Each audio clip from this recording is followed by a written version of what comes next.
اللہ اکبر کبیرہ قربان جائے لجپال نبی کے غلاموں، جو نبی کی آل سے پیار کرتا ہے، جو نبی کی آل سے محبت رکھتا ہے، میرے پاک نبی کا پیارا ہو جاتا ہے، میرے پاک نبی کے سینے میں بستا ہے۔ اسی لیے لجپال نبی کے پیارے غلام حضرت جنید بغدادی، اللہ اکبر کبیرہ یہی وجہ ہے۔ حضرت جنید بغدادی پہلوان ہیں، بہت بڑے جناب والا، میدان ہے، اس لڑائی کے میدان میں، کشتی کے میدان میں آ گئے، مقابلہ کے میدان میں آ گئے، اعلان ہو گیا، ڈھول بج رہے تھے، آج جنید کا مقابلہ کرنے کوئی آنے والا ہے، جو جنید کو جناب والا ہرا دے اسے بہت بڑا انعام ملے گا، اسے اتنی اشرفیہ ملے گی، بڑا اعزاز سے نوازا جائے گا۔ سنا ایک بابا نے پہنچایا میدان میں، اب جناب والا ہر طرف تالیاں بج رہی تھی، ہر کوئی شور مچا رہا تھا، جنید کے مقابلے میں کوئی بندہ آ گیا ہے۔ اللہ اکبر، جب لڑائی کے لیے، کشتی کے لیے تیار ہوئے، او بابا قریب آ کے جنید سے کہنے لگا، اے جنید بڑیاں لڑائیاں کتیاں لی،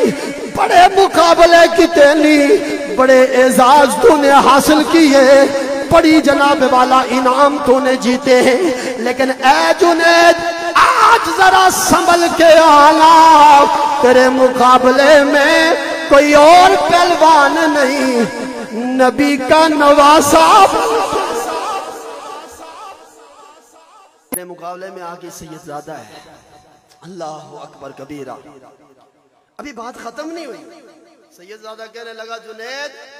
بڑیاں لڑائیاں تو نے کی ہیں، بڑے مقابلے کیے ہیں، لیکن آج سید زادہ مقابلے میں ہے، میں نے سن کے رکھا ہے، جو تجھے ہرائے گا نا اسے انعام بڑا ملے گا، اسے اعزاز بڑا ملے گا، اسے عزتیں بڑی ملیں گی، اسے انعامات بڑے ملیں گے۔ اے جنید میں مقابلہ کرنے نہیں، ہڈیاں میریاں دیکھ لے، آج کتنے دن کا فاقہ ہے، میں اپنی 4 بیٹیاں اپنے گھر میں روک کے آیا ہوں، اپنے گھر میں رکھ کے آیا ہوں مقابلہ تجھ سے کرنے۔